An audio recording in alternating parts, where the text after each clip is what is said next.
already know what it is. It's Barbershop Conversations. Hit the subscribe and the like button today.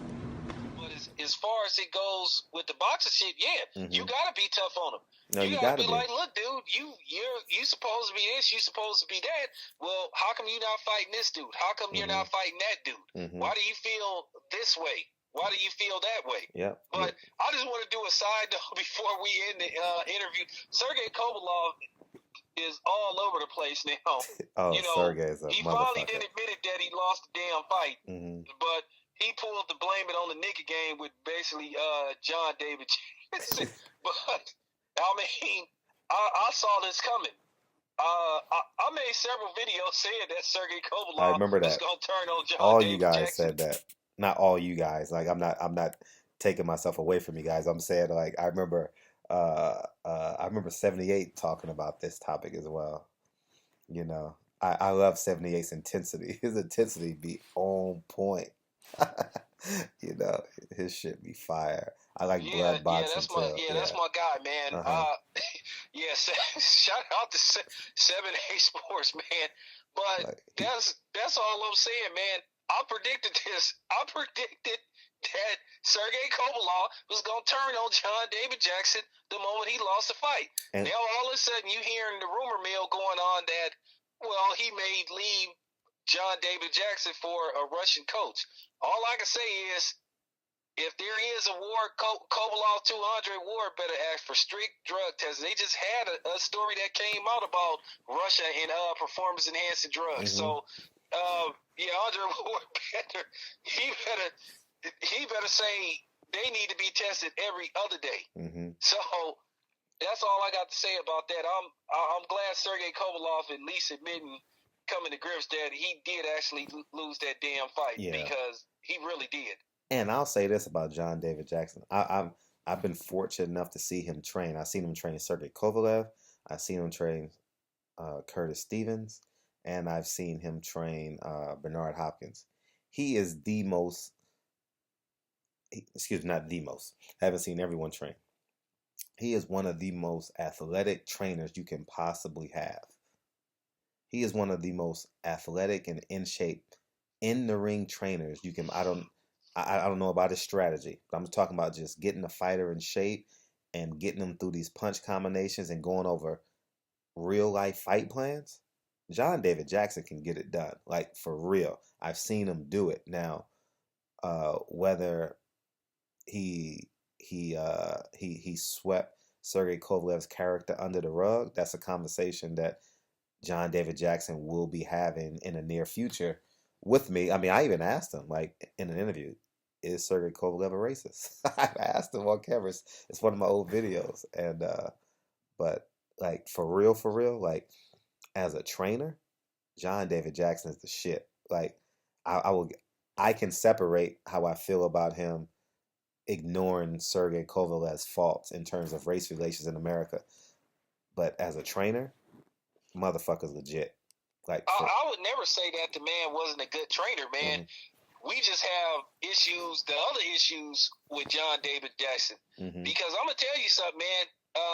The couple of times he worked with Chris Algieri, he had Chris Algieri looking awesome against Amir Khan. You know, he had Chris Algieri looking so good against Amir Khan where it was a disputable fight about who won. Whether some people thought it was a draw, some people thought Algieri won, some people thought that Amir Khan barely won, but nevertheless, he had Chris Algieri looking great. He put Chris Algieri in a good position to get some good fights down the line. Now, whether the fact he would go on to win them is a totally different story. But he put Chris Algieri in a good situation. Now, what happened with Bernard Hopkins? Bernard Hopkins was just too fucking old. And we just need Bernard Hopkins look horrible in that fight with, Joe Smith Jr. He looked like he was at sometimes doing the broken reverse crip walk. The way he was moving around, it was just like, are you serious? He had no legs. You could just tell that Bernard Hopkins was done. I was just watching the dude. He just couldn't pull the trigger. But, that wasn't a good look.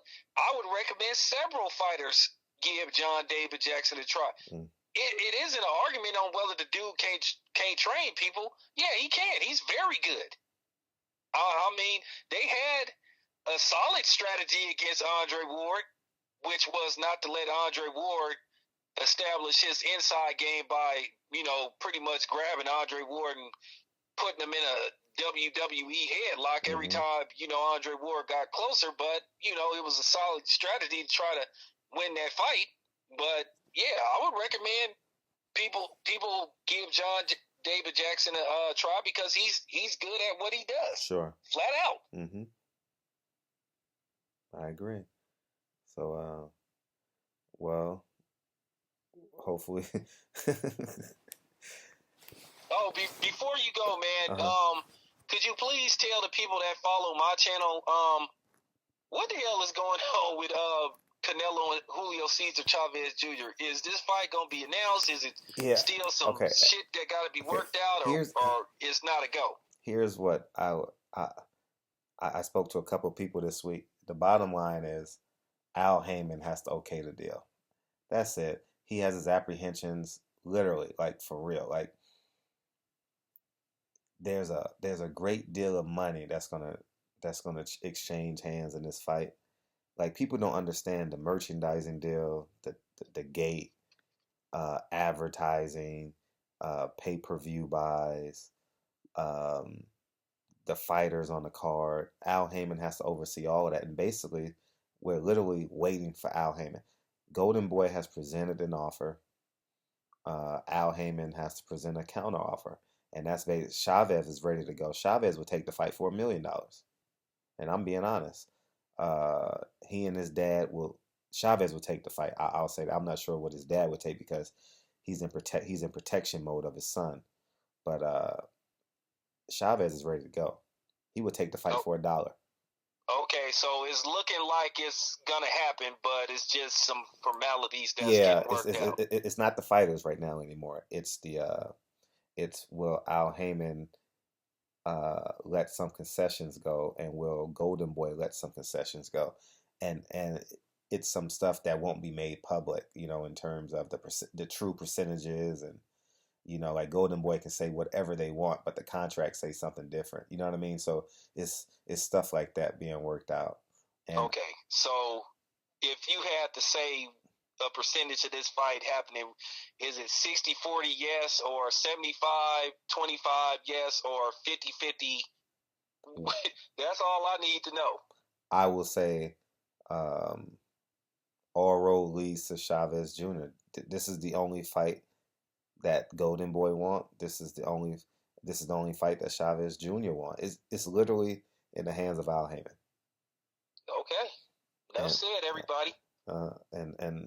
And I've talked on the phone 3 times about this fight with people from PBC.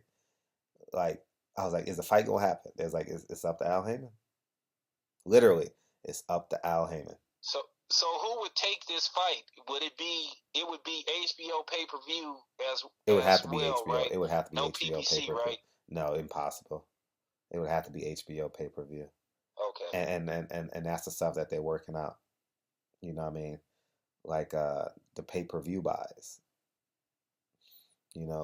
That's people don't understand. Getting when people say it was like the Floyd Mayweather Manny Pacquiao thing, when you say 25 extra cents per pay-per-view buy, I'm not saying that's what they're negotiating. Times that by 4.6 million people, 25 cents. Okay. So you see what I'm saying? Like these are the deals that are being worked out. I want $3 per pay-per-view. I want $4 per pay-per-view. No, $3.50. You see what I'm saying? So at the end of the day, it's a really big deal. In terms of money, in terms of how much you're actually getting. Because so where would the location be? Would it be in Mexico City at the soccer stadium, or Dallas Cowboys Stadium, or Las Vegas or Los Angeles? Which one of those 4 locations is it looking like is going to take place at? I didn't ask that question. Okay. But if I'm guessing, I would say Vegas or Texas. Okay. It's the T-Mobile Arena. Yeah, it's not enough money in LA to have that fight. I don't think LA has enough capital because of the gate and because of there's no residual income in LA. Like in Vegas, there's a trickle down income. The food, hotels, the gambling, the clubs, the nightlife. And in Texas, the gate the gate validates the ginormous amount of money you could pay Canelo. Just the gate will pay Canelo's salary, not the pay-per-views. You see what I'm saying?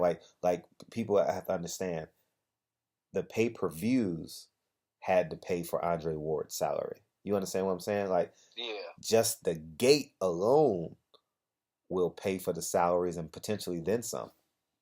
And so that means the advertising dollars, the merchandising dollars, the food becomes icing on the cake, which is, as a promoter, oh man, the life.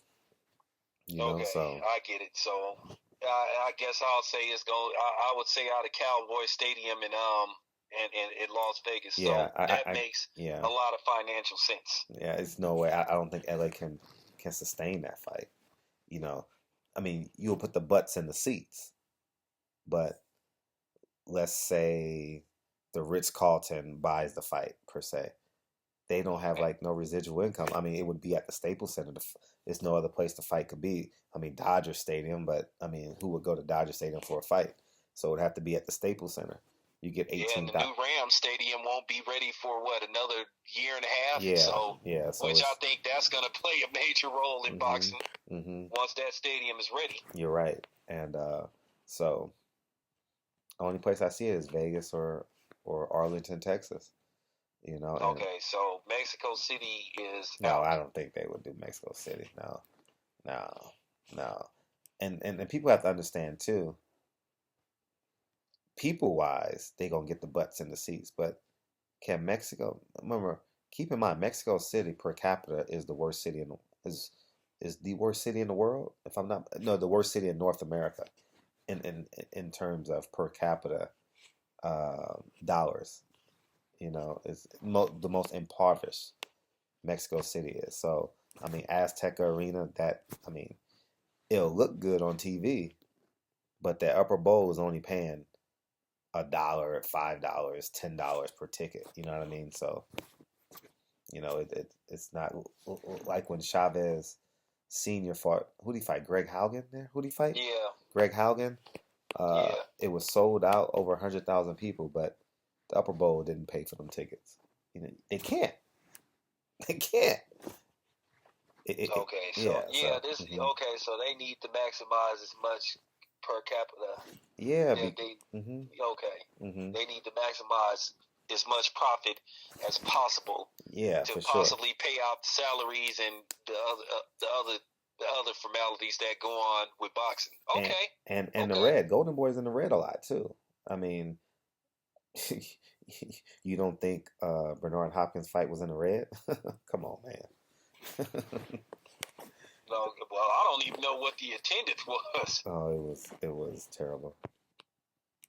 It was terrible. Terrible. Okay.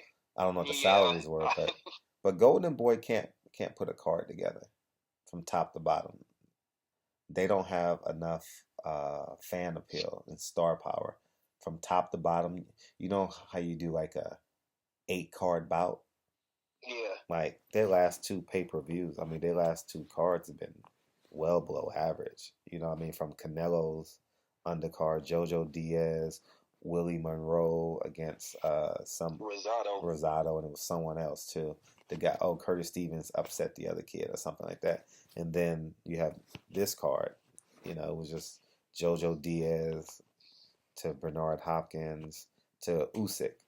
You know, so it was a well below average undercard and main event for that matter. So. Well, I think this would be a great opportunity for Al Heyman to get some of his PBC fighters on this card. Do you think that's the possibility? Oh, that's what they're working out now. That's what could play a role in this, getting some of these guys, these up-and-coming PBC fighters on. Because that guy, Jared Hurd, that's a dude that if people could see this dude fight, man, he need to be on a pay-per-view as an up-and-coming fighter because the dude is exciting to watch. Yeah, he got a big fight with Tony Harrison. That's a 2017 fighter to watch out for. So I hope that a deal is worked out so where we can see some of these up and coming PBC fighters. Yeah, Swift is the truth. I saw him on the undercard of Porter Thurman. He's the truth. He destroyed Molina, who's a Mexican Olympian, you know, and I'm interested to see him fight a Tony Harrison. You know, Tony Harrison. You know what? Tony Harrison would be undefeated hey, if it wasn't great for. minds think alike. I've been saying that for a while. That would be the perfect fight to see where Jarrett Hurd is as a fighter, because Tony Harrison, he can box, but that damn chin of his, man. Yeah. His I've dumb been seeing ass the dude turned. hurt in at least 3 fights. Yeah. He can box his ass off, but his chin is just very suspect. Well, it ain't suspect. I mean, Willie he's Nelson guilty. put a hurt on him. Yeah, but all he had to do was turn around. He was winning every round. All he had to do was turn around to the referee, and he wins the fight. Well, hey. You know, so. But yeah, man. So hopefully, have you gotten more subs? Because I put your well, yeah, yeah. I mean, but as you grow bigger, as your channel grow bigger, you start getting a lot of weirdos. So, you know, I'm pretty sure that the nigger comments and the death threats will continue to come, because there's not a week that go by where I hear somebody say they gonna fuck me up. Oh, yeah, for sure. You know, I'm waiting for that. So, I mean, you seen what I look like, so I mean, hey, let them try it. But yeah, man, that's why I don't even think about like blocking these dudes, because it just validates my stance in terms of what I have to do and what I have to say. I'm blocked because I don't want to hear their damn mouth. I know you don't want to give them a platform, but like I've been called nigger so many times, man. It's like, and I'm not a violent person, so like my natural instinct is not to want to choke a nigga. You know what I mean? Yeah. It's like, okay, you don't call me nigger now. Let me articulately break you down. Like, you know what I mean? Like, I enjoy that. Like when I was having that beef with that other dude, you know, we have like. Since then, my channel has damn near doubled his. You know what I mean? So that tells you the value of my content and my stance as opposed to his. You know what I'm saying? Oh, yeah, man. You just keep doing what you're doing, man, and you gonna hit those big numbers, man. Trust me, man, because you got something to offer people, man. And that's one thing that people got to understand about you, man. You an educated black man. You know what I'm saying? You're educated. You got degrees, man, and you got something that other people need, which is to hear you talk, man. To show people that, you know, show these young brothers out here they can be in the same position as you if they put in the work and they, you know, give they all. Yeah. So I mean, you inspire me, man, because like I said, man, I love hearing about a brother who got degrees and went to school and shit. You know what I'm saying? I never had the opportunity to go to college because, you know, you know, after high school, man, you know, I finished high school, man, but I started running them streets, man, and catching them cases and shit. I respect that. You know, you made it for the brothers who did get to go to college, and so, I'm not ashamed of it. Be proud of yourself. I'm not ashamed of it. Like I'm that square nigga with a hint of swag. Like that's who I am. Like, and I 100% know who I am. I never attributed myself to be like that nigga that can beat up everybody. And the ironic thing is, now I can really fight. Like you can't just run up to me and just beat me up. I mean, I'm either gonna run from you or I'm gonna hit you. But I'm not. But now that I can fight, I don't even use that as a vessel of getting my point across. When I was young, I was rambunctious and, you know, I always had to fight because I was the littlest kid. You know what I mean? But now that's not even an option for me. And I can fight now. I do about 40 to 60 rounds a week. So that's good to hear, man. You know what I mean? But you know what I'm saying? Let that be a warning, man, to all these people that's always making they little empty threats and shit. I hear that shit all the time, man. Like I said, not a week go by. Oh man, I'm gonna fuck you up. I'm gonna come to Vegas and kick your ass, and they never show up. But it is what it is. I'll stay prepared one way or another. So yeah. I mean, think twice. It might not. It'll end bad for you. Mm-hmm. But I mean, it is what it is, man. Yeah. So, man, I appreciate you, man.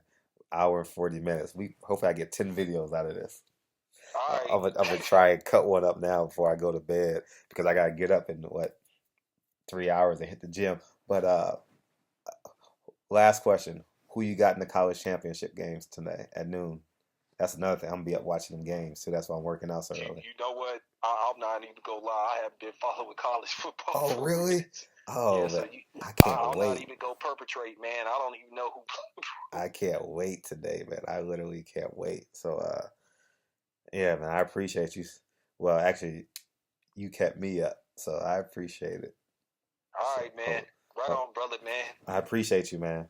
And hopefully you get some more subs, man. Like for real, like how valuable 78's voice is. I believe your voice to be valued. Ticket TV. I follow all you guys, man, and and I tell people I started this journey with 0 subs. Nigga, I used to do videos and get no views.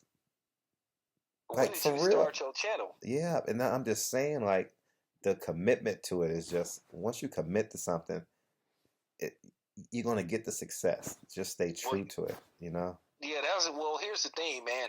The funny part about it is when I started my whole channel, man, I was here just to strictly talk boxing and sports, and then for some reason people led me to a different direction with a bunch of bullshit.